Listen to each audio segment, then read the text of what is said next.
Eros Meets Agape is a bi-weekly heart-to-heart conversation about love, sex, marriage, and relationships.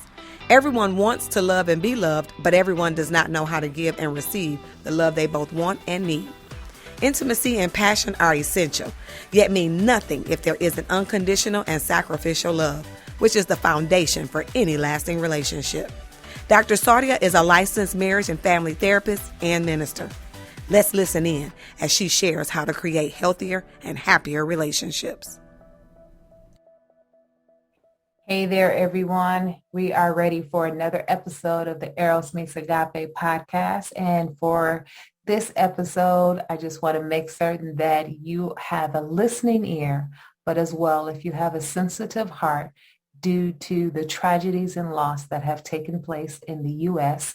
the last few weeks, you may want to hold off on listening to this episode. Today, I'm going to discuss trauma, and I'm checking your temperature just to see where you are so you can learn the difference between compassion fatigue, secondary trauma, and possibly experiencing post-traumatic stress disorder. So with that being said, let's head on over into the classroom. I will see you all in a second.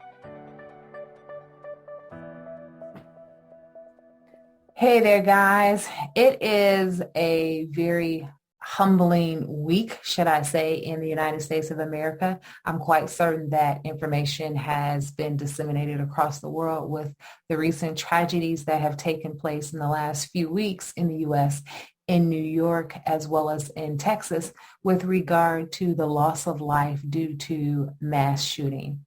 And while I am not here to debate the subject on gun laws, while I believe that there are things that could be said in regard to both and which side a person lies, that is not the topic of this conversation. Right now, America is hurting yet again. We've had this to occur one too many times, meaning the first time it happened, it was too many. And those numbers just continue to increase and escalate. And we're still at a loss for what to do and how to change things. And like I said, there are laws that could be put in place and people are for as well as against them. And yet I am not here to debate that. I am really here to take your temperature. So whenever I'm working with clients, I always like to check in with them just to see how they're doing, how they are dealing with the things that are troubling for them in their world. And I wanted to just take your temperature. Not everyone has access to a therapist. And yet again, even though I am not acting as your therapist, as a professional licensed counselor and working with couples and families and children over the years, I am really here just to give you some I would say expertise, should I say, not advice, but expertise, so that you can really take a good look to see where, if at all, you or someone that you know and care for falls with regard to the recent events and how those events are affecting them. So school is getting ready to end in the United States. For some of our southern states, it has already ended. And for those in the north or as well as the East Coast, it is getting ready to end soon. And due to these tragedies, as opposed to ending a school year being joyous and happy, a lot of people are experiencing hurt. As well, when we look at the events that happened in New York, while it didn't happen at a school setting, it did happen in a manner in which everyday life was halted. And that's the commonality that is taking place with the event that took place in Texas with school-age children. Everyday life has been halted. So in order for us to really kind of wrap our heads around things, a lot of people are experiencing confusion and hurt, and they're dismayed by these events and how someone has gotten to this place where their anger, hurt, or pain is now providing a ripple effect across the country and across the world. And I really just, like I said, wanted to check in, take your temperature so that if you're not aware, then you can have this information to give you or someone that you know that may be exhibiting some of these symptoms or thoughts. You could give them some insight and direction for what may be next steps for them. So I really kind of want to help you to understand the difference, because we have post-traumatic stress disorder, and we also have secondary trauma, as well as sometimes people experience compassion fatigue. Now, I kind of want to really give you a good idea as to what this is all about. When we experience traumas in our life, traumas can come in the aspect where they are minor, whereas others are very severe. And if I were to give my opinion, I would suggest that someone who is experiencing a trauma as a result of the things that have taken place recently in the U.S., more than likely because of the compounded effect of the things that have already been taking place in America. They don't all relate, but when you put trauma on top of trauma, it increases and it elevates the existing trauma, because we really don't have a chance to heal before something else happens. So there have been, in the last few years in America, if you are not aware, there have been issues with racial disparities. There have been issues with regards to politics and government and those that have been placed in authority in the White House. There have also been issues as a result of health regarding COVID-19. And on top of that, loss of life as a result of all of those things together. With that being said, those are just the things that were taking place that do not occur in some individuals' day-to-day world. For other individuals, in addition to those, should I say, mass occurrences, there are micro occurrences within maybe their home environment, maybe within their neighborhoods, or possibly their churches, whatever that may look like for them. And when I say a micro version, let's just understand a ripple effect. So let's just say hypothetically, and when I say hypothetically, this has happened for some, but just giving you an example. Some individuals, because of COVID, we were quarantined for a number of months. And I'm not trying to belabor the point of COVID. I'm just using this as a primary example that will help you to understand the ripple effect with regard to compounded trauma. Some people, as a result of being quarantined during COVID, they were required to not leave the home, and therefore they were stuck within a home environment that let's just say, put it in mildly, was not happy or satisfying. You have to keep in mind, everyone does not grow up in a happy and loving home. So therefore, children or spouses that were abused had to remain within those homes.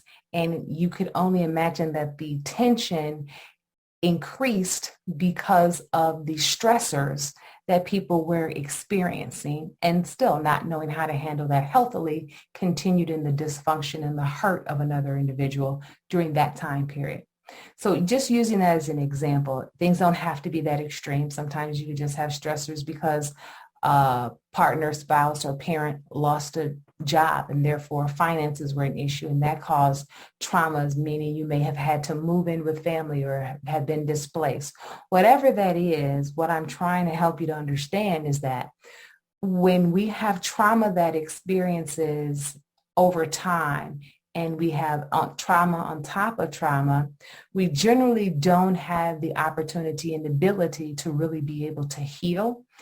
And when I say we don't have the ability to heal, it may not necessarily mean that we don't know how to do so. It simply means that we don't have the opportunity to do so because we are dealing with one thing when something else happens. So I'm going to give you an example. When I was younger, I was in graduate school, and between the first year of graduate school, my first go around, in the second year of graduate school, I had 6 family members that passed away. And so we have a clarity in what this picture looks like. It wasn't just people in my family that I didn't have a close relationship with. I have a very small family. So my aunts and uncles that passed away along with my father, those were very severe to me because I was very accustomed to them. May not necessarily have been close because, of course, the age difference, but I love my aunts and uncles as well as my father. And I had 6 deaths within a 1-year time frame. It was very traumatic, and I was dealing with it while going to school, in graduate school, and dealing with the stressors of graduate school. When you have so many things packed together and they're kind of just, let's just say, squished on top of one another, eventually something has to give. And so what I'm trying to explain is that for me, it was my emotional health. My emotional health was really jeopardized because I did not know how to deal with experiencing trauma on top of trauma. So if I relate that to what we're discussing today, remember, identifying the various things that have happened within the last few years in America as well as the world upon what has happened in Texas and in New York recently, many people are dealing with traumas of some type of form. And what that basically means is that when we are exposed to traumas such as poverty, abuse, grief, depression, anything that is difficult for us to deal with, it causes our mental and emotional health to be compromised.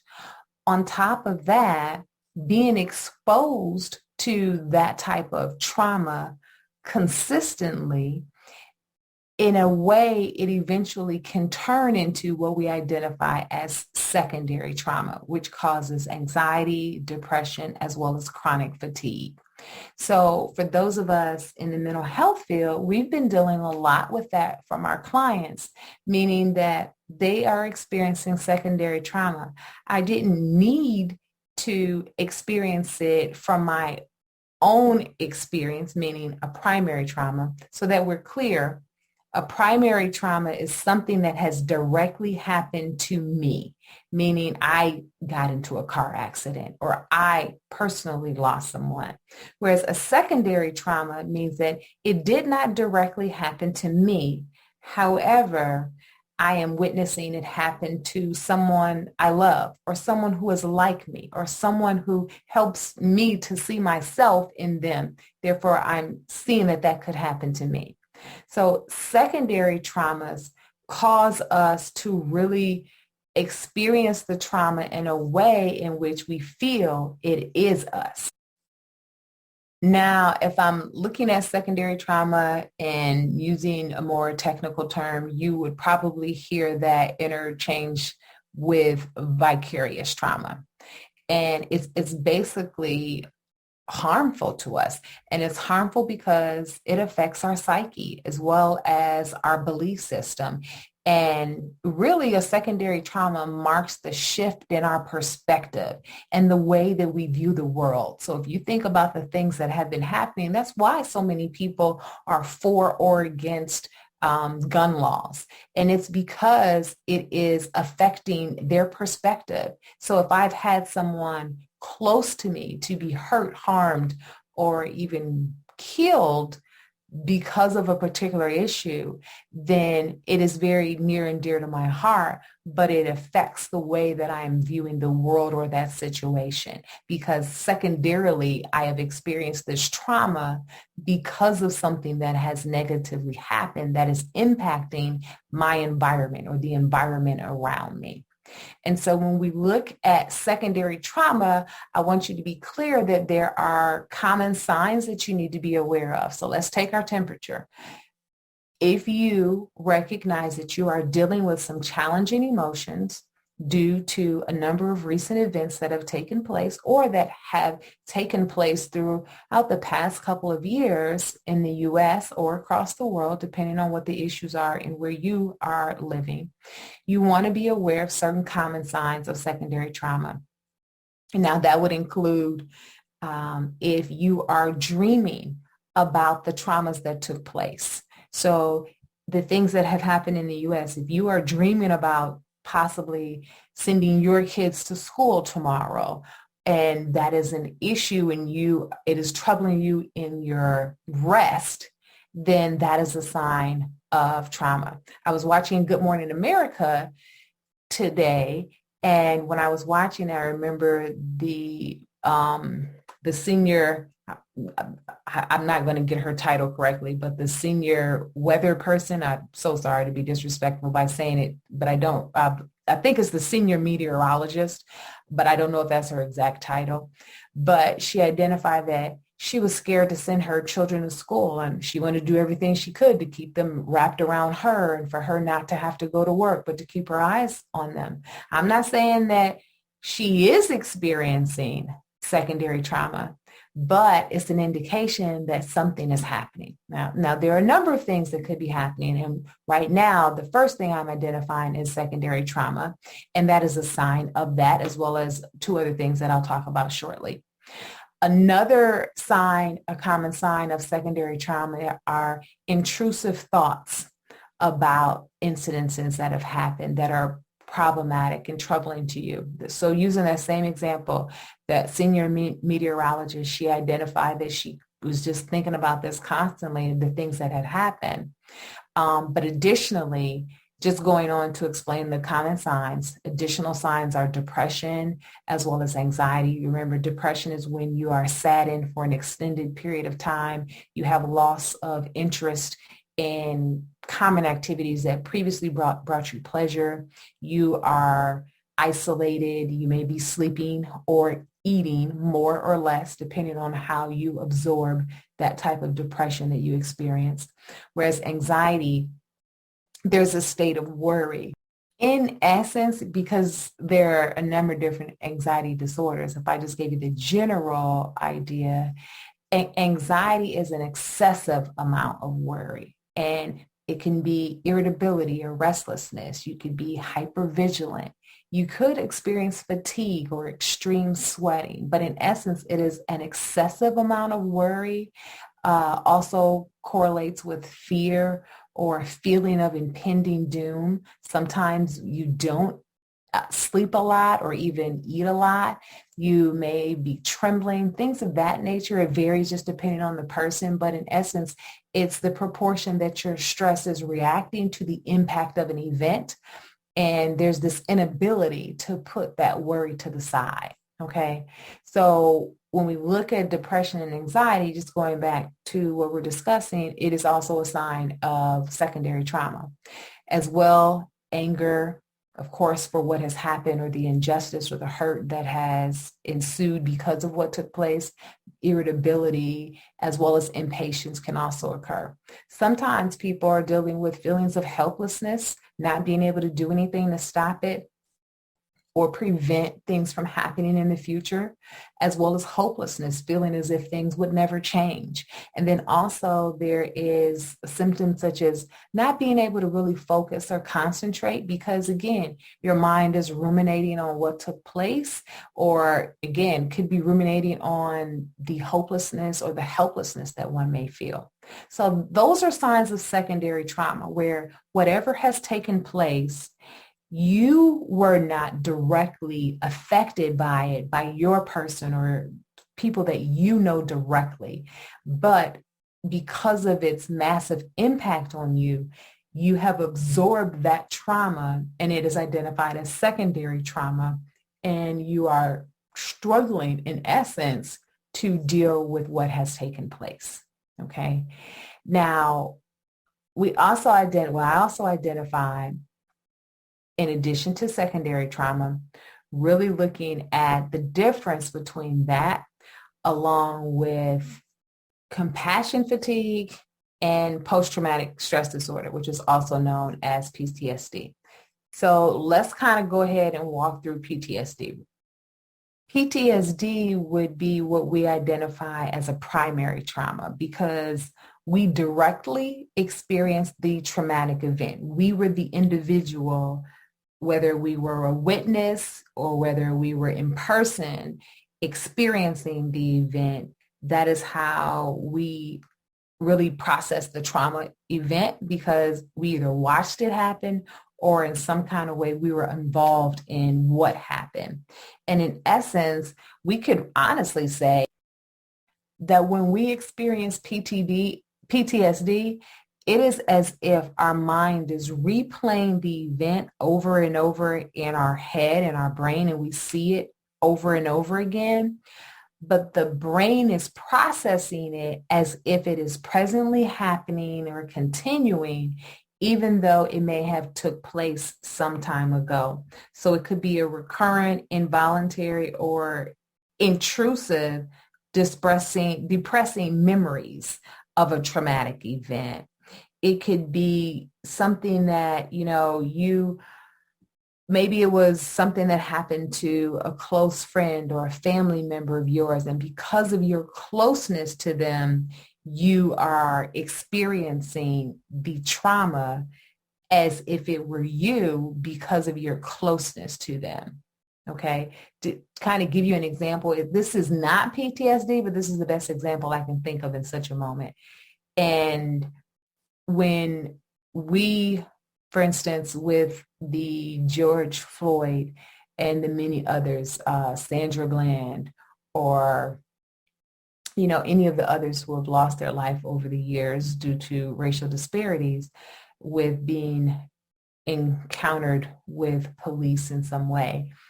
Some African Americans saw themselves in those moments, believing, that could have been me, my dad, my brother, my mom, my sister.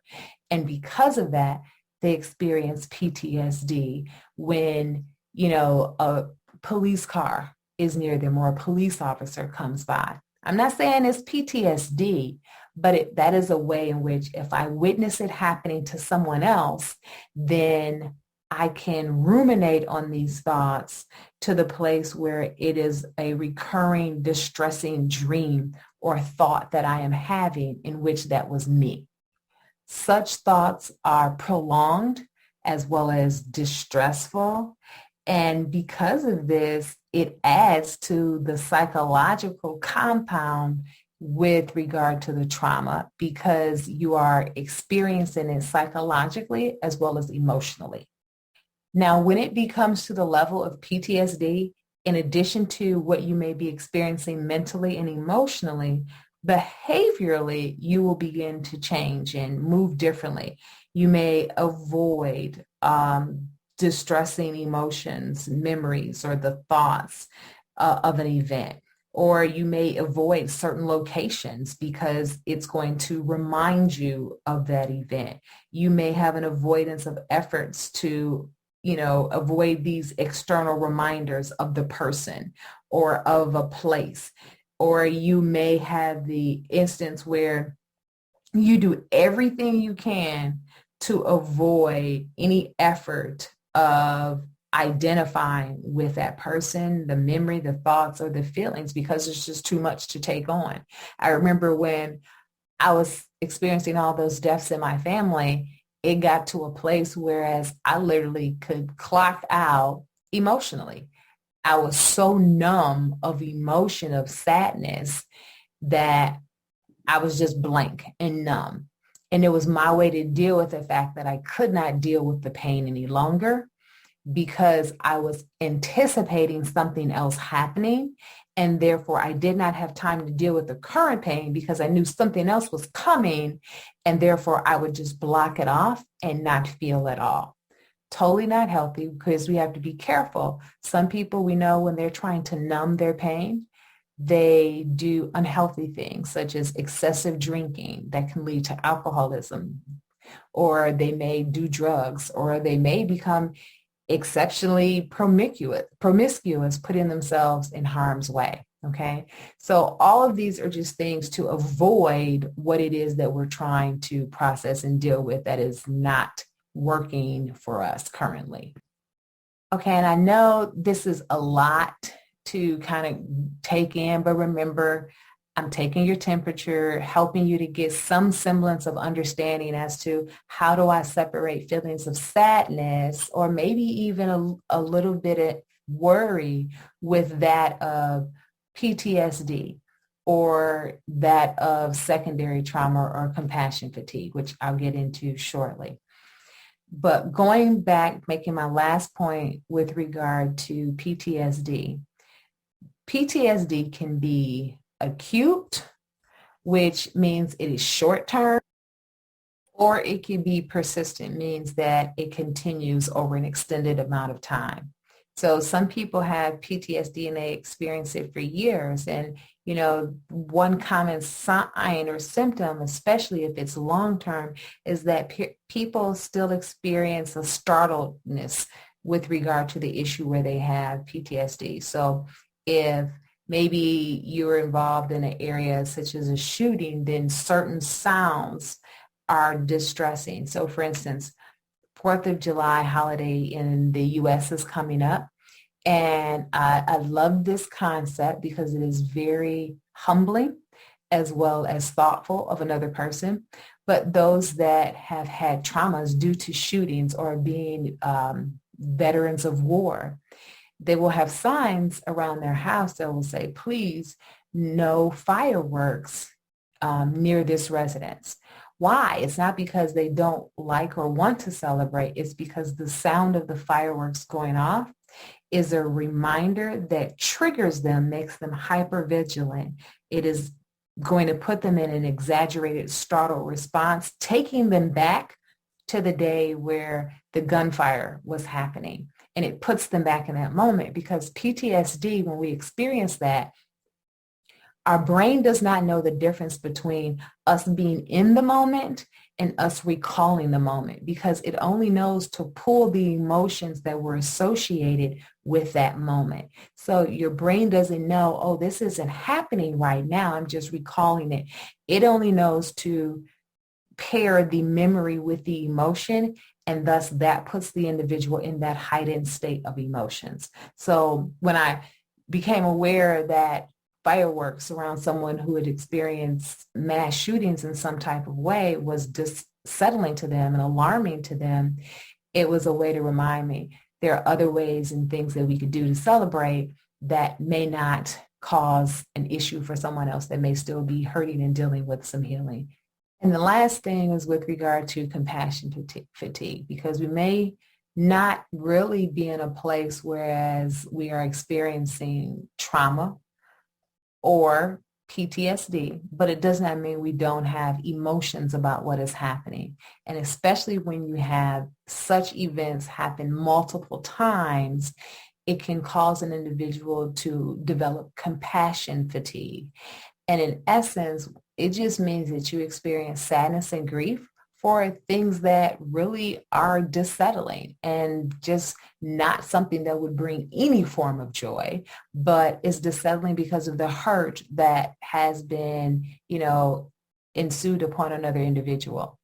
But when we have compassion fatigue, in addition to the sadness and grief, you may have physical complaints in dealing with your emotions, but you're not. So therefore, your body is giving you a sign or a symptom of what you're not dealing with emotionally.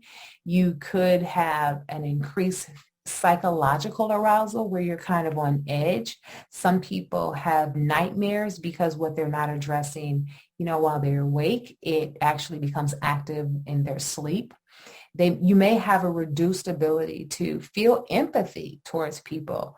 And when I say empathy, it may sound odd, but I remember when I was, like I said, going through the various deaths in my family while I was in graduate school, it got to a place whereas if someone told me anything that was saddening, I was numb in emotion. I didn't have any ability to feel anymore. I could not be empathetic. And, no one really knew. When I say didn't know, they didn't know that's what I was experiencing. They were just thinking like, oh, well, that's just her. Not really knowing that I don't have the ability to give you that emotion because I have so much of it compounded within me that I've yet to deal with, okay? Another thing that people can do is they totally detach, meaning I'm just going to separate myself psychologically or mentally from this altogether. That may come in the form of decreased intimacy between partners or lack of emotional connection within a family or friendships or relationships. People change when they experience this and they're not trying to or even try to be difficult. They just are experiencing compassion fatigue and therefore it's just difficult for them to grasp and to deal with. Okay. So now that I have identified the signs and symptoms of secondary trauma post-traumatic stress disorder, and compassion fatigue. Now the question becomes, well, what do we do? The first thing, you need to be able to see if you identify or someone that you know has shared with you that they are identifying with symptoms of which I have shared with you here. After you're able to determine yes or no with regard to that, you really just want to check in and see if they are experiencing any triggers. Triggers will put them in that heightened state. And when individuals are in a heightened state of such emotions, it can be very difficult to come out of that, as well as it makes them go further down the rabbit hole, so to speak. And that means it's probably time to seek additional help. So what do these triggers look like? If it's PTSD, then, the previous exposure to trauma will heighten them to present day trauma. They may have difficulties with empathy, and like identified emotional energy just may be spent at this time. Their response to stressors may be extreme or not like their normal selves, or just being exposed to a semblance of trauma will cause them to recall their initial trauma. Whereas if we're looking at secondary trauma, some of those same symptoms still exist, but it's a matter of, when I say still exist, meaning in relation to the PTSD, because they're similar in that aspect. But if it is with regard to the compassion fatigue, then you want to be careful, because we're looking at personal characteristics that could be an issue, and therefore that's just causing them to have difficulties dealing with the psychological distress, the muscle tension, maybe even digestive problems, even physical headaches, things like that. All in all, these triggers could differ, just depends on the person. So you definitely want to make certain that you're able to identify triggers. Why is that important? Because if I know what triggers me, then I can prevent myself from being in places that will cause me to be triggered. Or I can prevent myself from being in conversations that cause me to be triggered. Because what happens if I get into a state where I'm triggered and I don't have the ability or the coping tools to be able to get myself out of it, then just imagine someone just escalating themselves up a scale. So prior to me ever experiencing this type of trauma or sadness, maybe my anxiety, depression, or worry was maybe at a 2. I really didn't have any type of heightened emotions.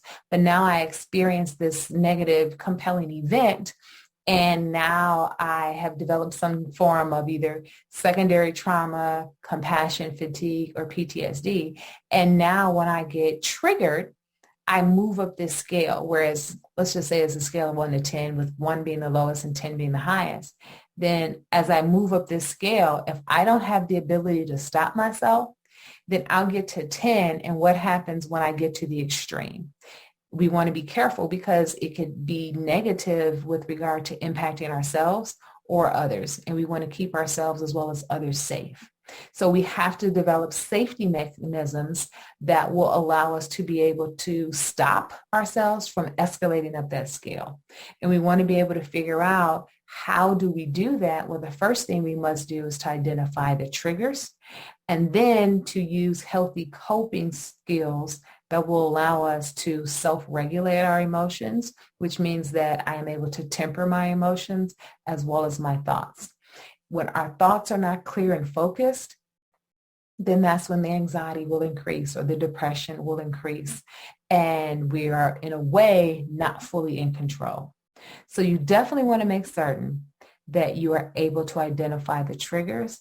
But if you're recognizing that, wow, I don't have a lot of these symptoms, then I'm not saying that it's not affecting you. You're pretty much, I would say, somewhat in the safe zone. You're affected by it emotionally, but it isn't preventing you from dealing with your day-to-day activities, going to work or school or interacting with family or loved ones or a significant other. Whereas if you recognize that your emotions are in a heightened state, much of the time, or you're being triggered and it takes a long time for you to self-regulate, then it may be best for you to seek professional help. It does not mean that there is something wrong with you. It just simply means that you need the expertise of a licensed professional to help you to learn how to heal emotionally from the things that have hurt you or hurt those that you love. And there's nothing wrong with getting help. With COVID, just going back to that, I've worked with people that have lost a spouse, and it is very challenging because it was unexpected. And therefore, they did not want to walk into a certain room because that was what their spouse or where their spouse would sit. And they didn't want to do that. That was like sacred space.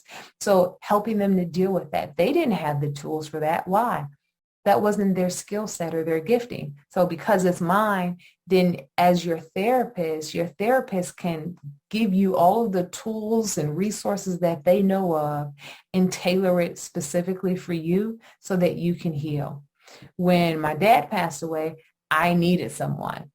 And I actually sought a therapist at the school, but unfortunately that person was not truly either at a place where they knew what they were doing, or they were either, let's just say, unwilling or unable to help me, because that did not help me at all. Now, fortunately, you all know me. I had Jesus, so the Lord helped me and helped me significantly. Whereas I did not have to work with a therapist after my initial attempt in seeking one didn't work out. But everyone is not like that. So please do not feel that there is something wrong with you if you feel like you cannot handle this on your own. You want to make certain that you are keeping yourself safe as well as others. Okay. So that's pretty much our temperature check for today. I want you guys to just really just take a deep dive in, check in with yourself to see how you're feeling. And if it is in a anxious or depressive like state, I want you to look and see, how often am I feeling like this? Or how often does this reoccur? And I want you to take an honest assessment. And when you do that, I want you to be able to move forward in a way that will bring you the best care possible. Okay? Well, that's it for today's show, everyone. Like I said, I really just wanted to help you with regards to seeing the differences in these areas and really having some type of way to be able to help you to at least identify if something is wrong, and then if that is the case, to be able to direct you to get the help that you need. All right. Well, that's it for today's show. I always like to close the show with a like it, love it, leave it tip. What would I say that I like about this episode? If I'm honest, this is a difficult topic to deal with, knowing what has taken place, but I like the fact that there are platforms available that at least I can do my part in order to help someone else heal. I'm just like everyone else. I'm dealing with my emotions about how things have happened. Even though I wasn't directly affected, it does make me really feel empathy and sadness for the families that have been directly affected. So I like to be able to help as best as I can. And to me, this was the best way to be able to do that, because I know there has been a ripple effect across our nation. And this is my way of anyone who is listening, they can really be able to get some additional insight that may be helpful for them. So I'm grateful for that. My love it tip, I guess I would honestly just say that I love the fact that I'm in a position to have a heart to want to help.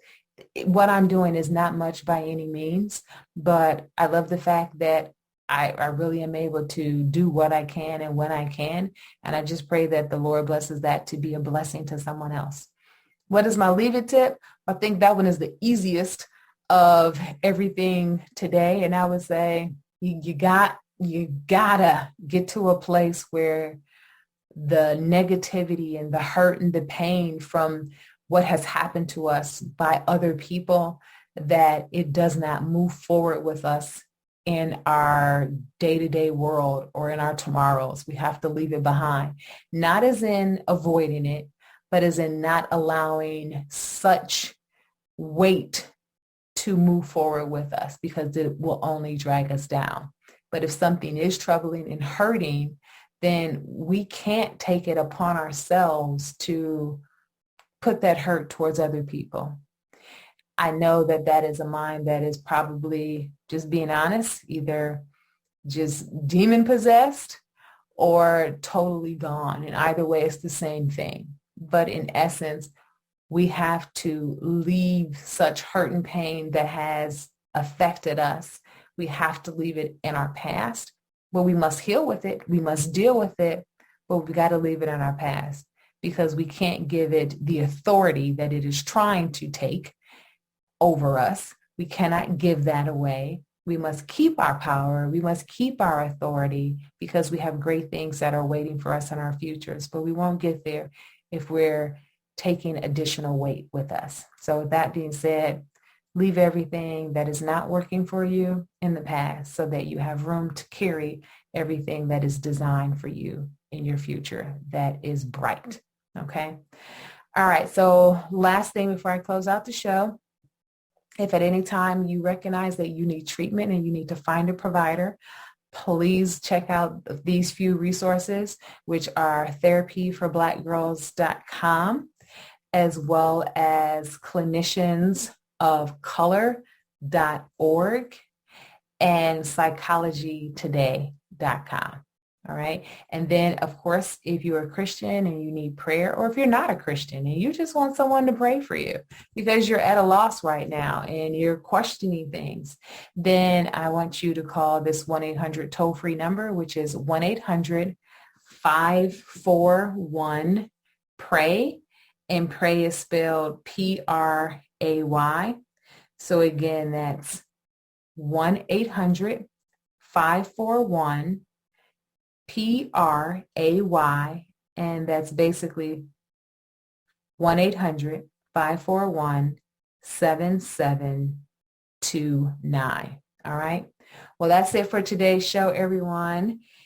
And as I close out the show, don't forget to rate and review us. And you can follow us on Twitter, Instagram, Facebook, basically all social media platforms at Eros Meets Agape. And you know what I like to say, don't forget to rate and review us wherever you've downloaded the show. We're on various platforms, but of course you can always find us on iTunes, Stitcher, of course the erosmeetsagape.com website, and wherever you download your podcast, you can find us there. All right, guys, that's it for me. It's been a heavy week. I am praying for our country and I'm praying for you all that your hearts heal. And I will see you next time. Till then, that's me, Dr. Sadia, helping you to give and receive the love you both want and need. Take care, everyone. Be blessed and love on your loved ones. Bye-bye.